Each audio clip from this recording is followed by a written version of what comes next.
Good morning to one and all. Today we will discuss the topic related to the water pollution. Till yesterday we have completed the air pollution.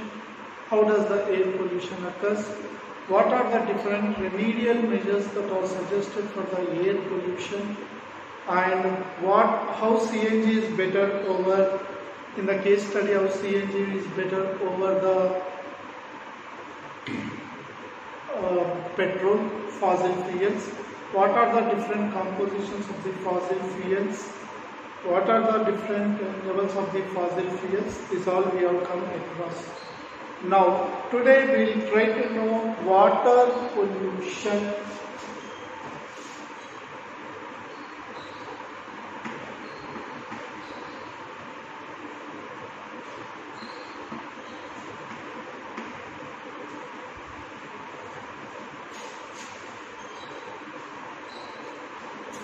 Water pollution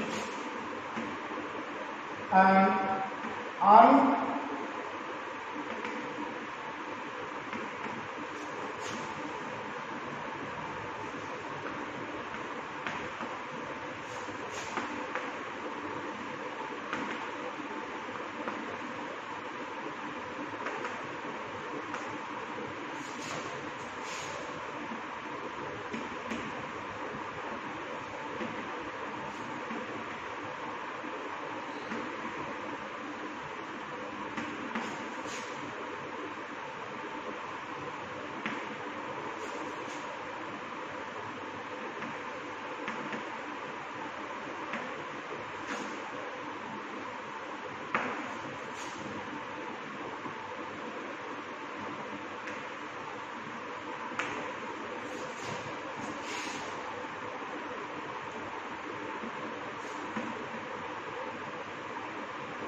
so here when you see that what is water pollution, already we have discussed the definition in the pollution, that an undesirable change in the physical, chemical, biological properties of the air, water and soil or land is called as pollution, and the agents which are responsible for causing this pollution are called as pollutants.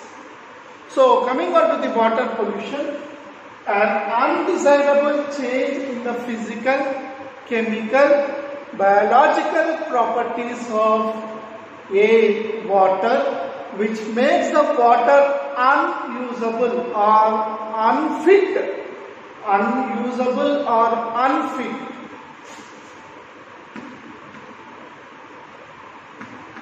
for usage is called as water pollution.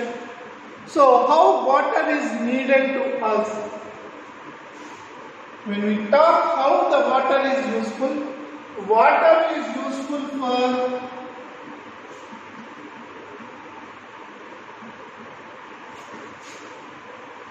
daily needs. Water is useful for daily needs and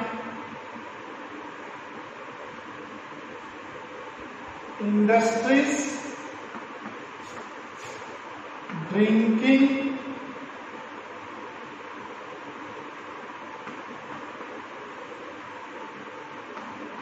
cultivation.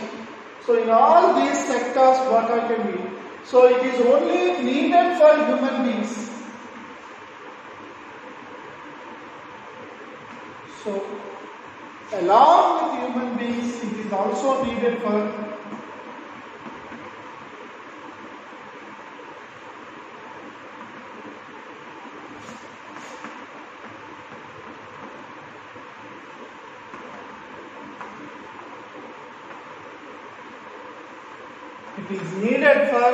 not only human beings, it is needed for each living organism including plants and animals all. So in the wake of this necessity of water, the government of India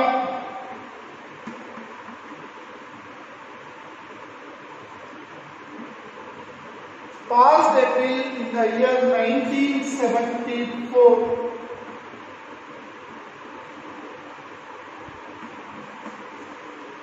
Water Act, that is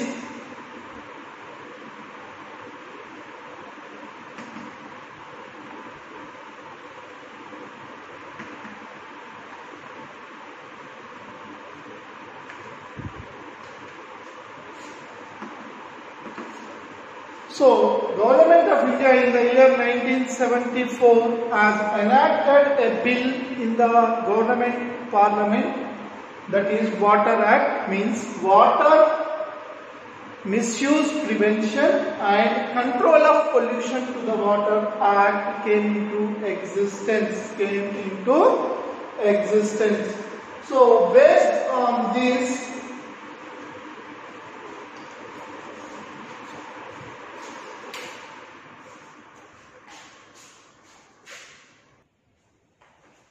so how this water is, so in order to know that how water, we need to know that how water is polluted. When you talk about the water pollution,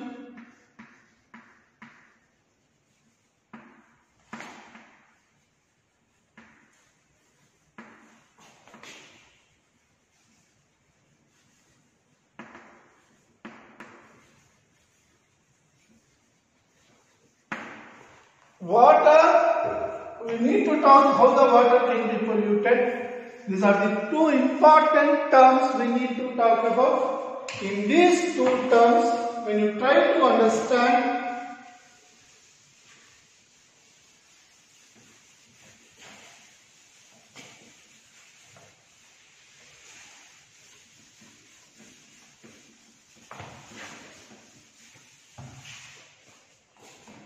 how water can be polluted. So, domestic waste.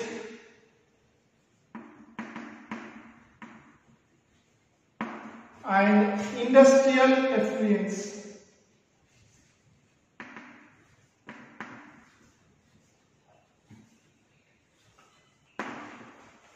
You know that coming to the domestic waste, how the domestic waste generally?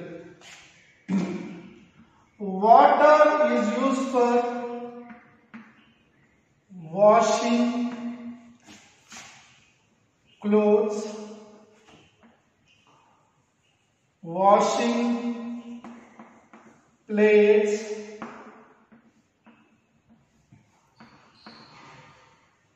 washing other things, domestic animals,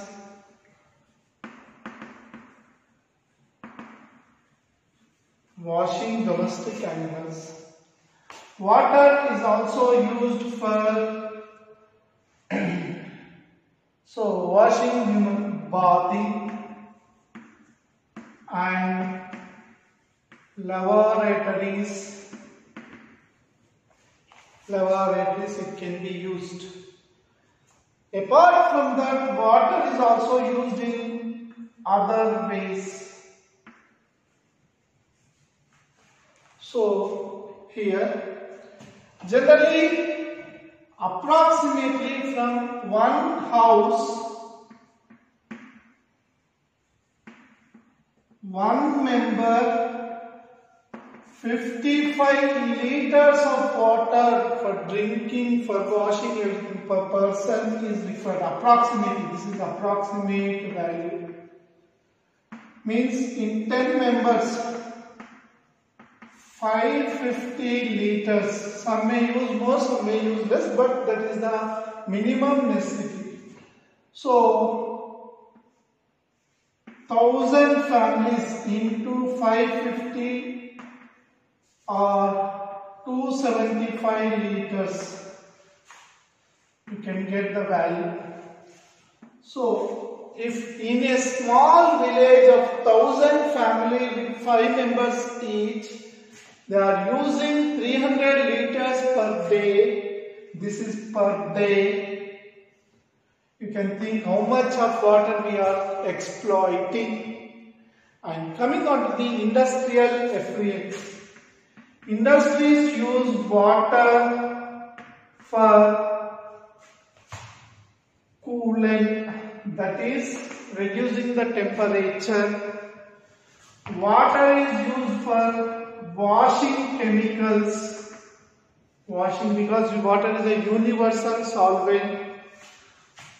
Water is used as a mixture, that is mixing some components, and water is used as a ore cleaner, used for mixing up with chemicals.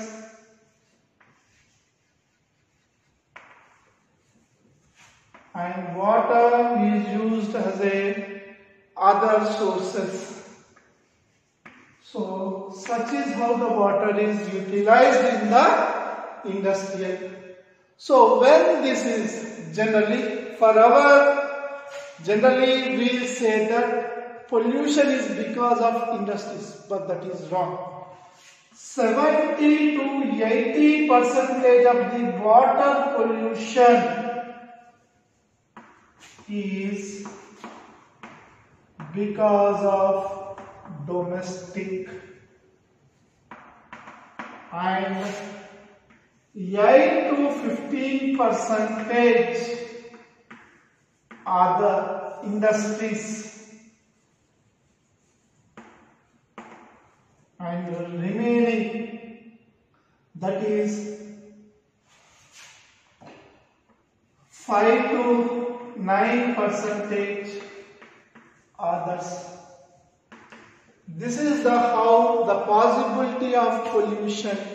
So generally many think that because of industries only pollution is more, but that is a wrong concept in our mind, and because of the industries it is of very less pollution. Because of human, that is domestic sewage only, there is a more possibility of more pollution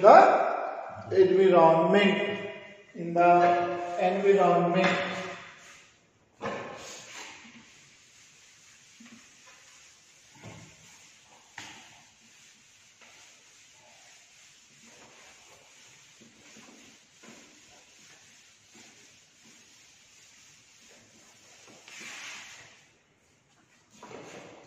Now, so what is the domestic waste consist of? 99.9% is water, 0.1% is domestic waste. The property of water is changed and it is unfit for drinking. So what possibility of water makes unfit for drinking? That is 0.1% of domestic waste in sewage makes water unfit for drinking.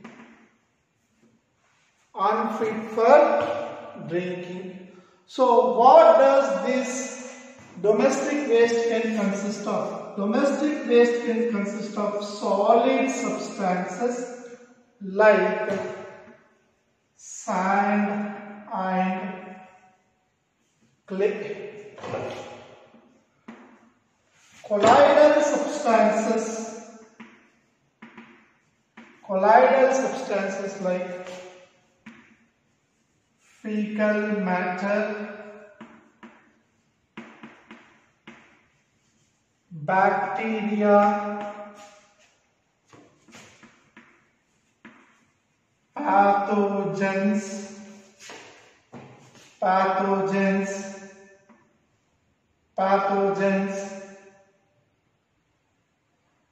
paper,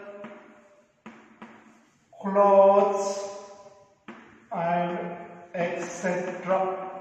Many other components and others like soluble substances generally chemicals or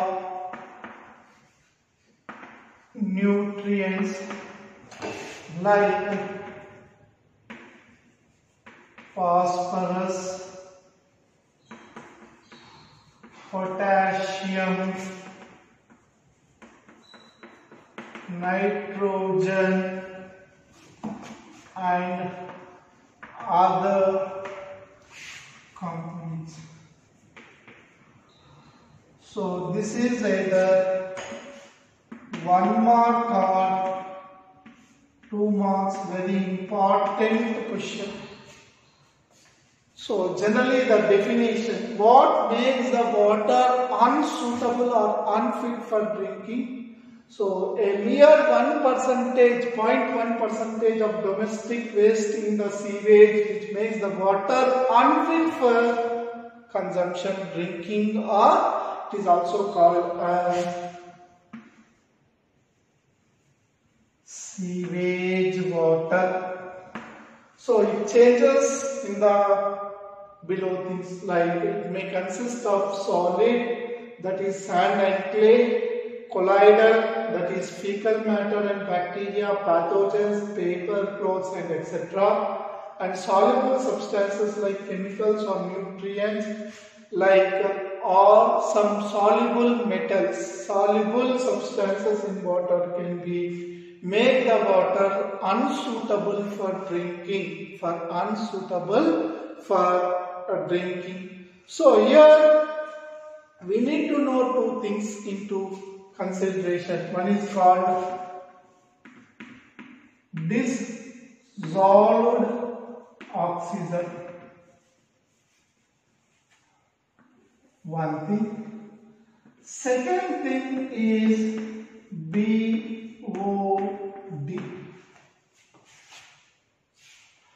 So what is dissolved oxygen?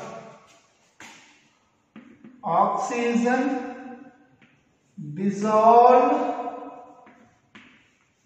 in water is called dissolved oxygen, means it will be generally 5 milligrams per 100 ml. So plants and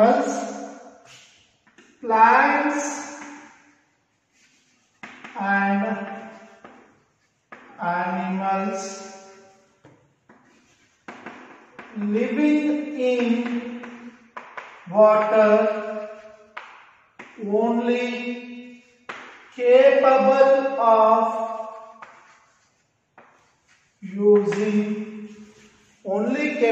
plants, animals living in water only capable of using dissolved oxygen.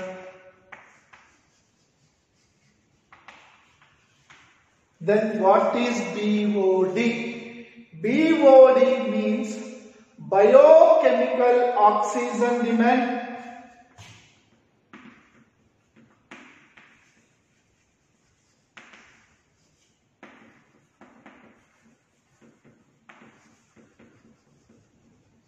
Also called as biological oxygen demand.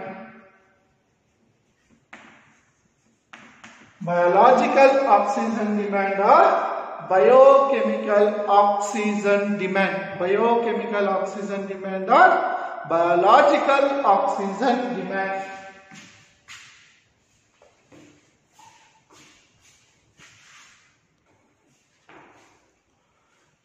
So, when we talk about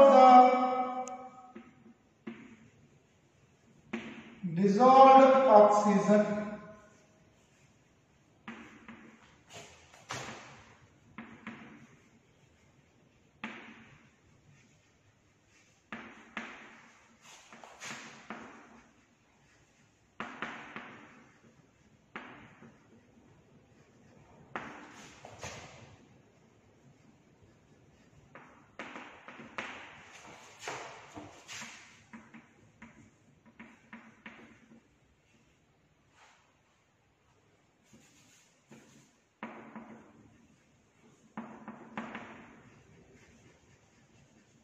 So it is the amount of oxygen dissolved in water useful for plants or animals for respiration.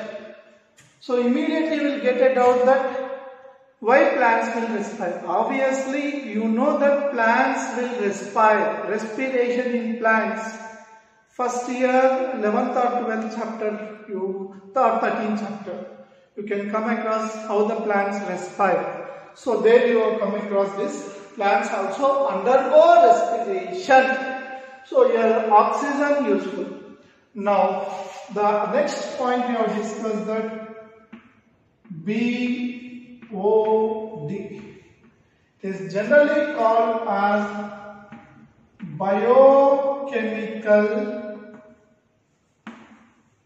oxygen demand or biological oxygen demand. That is biochemical oxygen demand or biological oxygen demand. So what is this? So in order to know what is this biochemical oxygen demand, when you take the fecal matter or domestic sewage,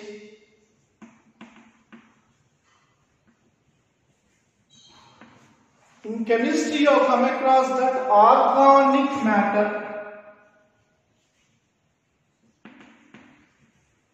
Organic components.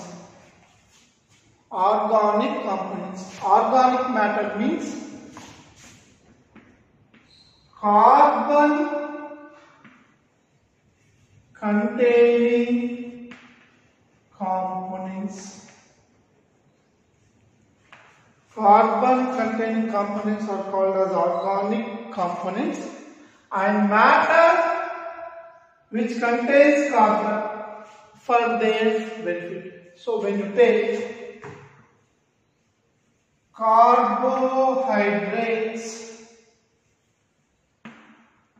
C6H12O6 carbon, proteins COHNNH2 carbon. Proteins means proteins are the enzymatic components which consist carbon as one of the component, organic component. Fats, these also consist of carbon. So in the structural name of this, if the component consists of carbon, they are called as organic material. So our domestic paste, all living organisms consist of carbon as one of the components. So obviously here organic material, here we can call that domestic paste generally as organic material. Now this organic material will undergo degradation, decomposition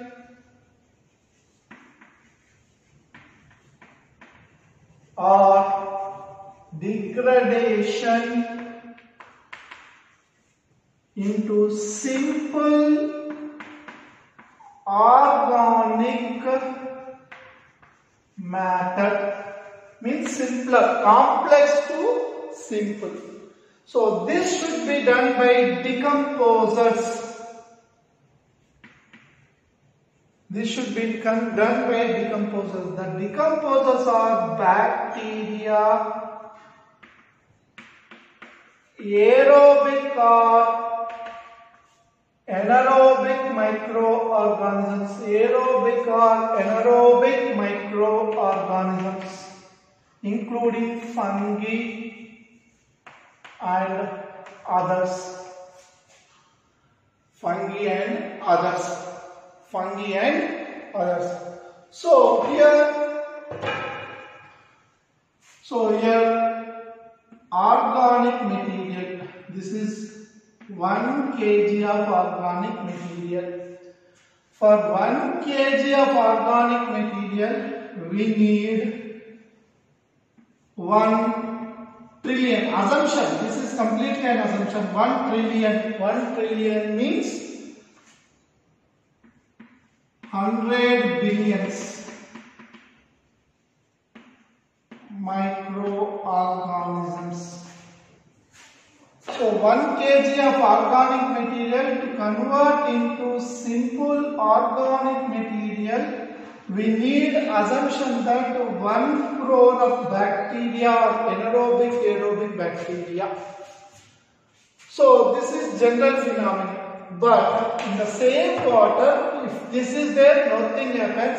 If this is exceeded to 10 kgs, the microorganisms also increases by 10 times. The microorganisms also increases by 10 times. So if permissible limit, no issues. But while they are increasing 10 times by utilizing the organic material, they use some aerobic bacteria will use oxygen. Some aerobic bacteria will use oxygen, that is dissolved oxygen. So using of DO by microorganisms, aerobic microorganisms will decrease the water DO. General water DO will decrease the general water DO. So the microorganisms at the same time demand more dissolved oxygen, and the fishes or other animals will also require oxygen, but due to the decrease in the water DO, the other aquatic life die. So I think you have got this concept. Once again, try to understand that the fecal matter, the amount of domestic waste increased in the water, will lead to the more need of oxygen by the microorganisms. So as they are very small organisms, they will take more amount of oxygen by utilizing that organic material and convert them into simple organic material. Here the demand of oxygen in the particular water increases. That is demanded by the microorganisms as well as the other aquatic life. Because of the more demand, the supply of oxygen is less by the plants. Whatever the living organisms, because of pollution, they will die. They will die. They will die.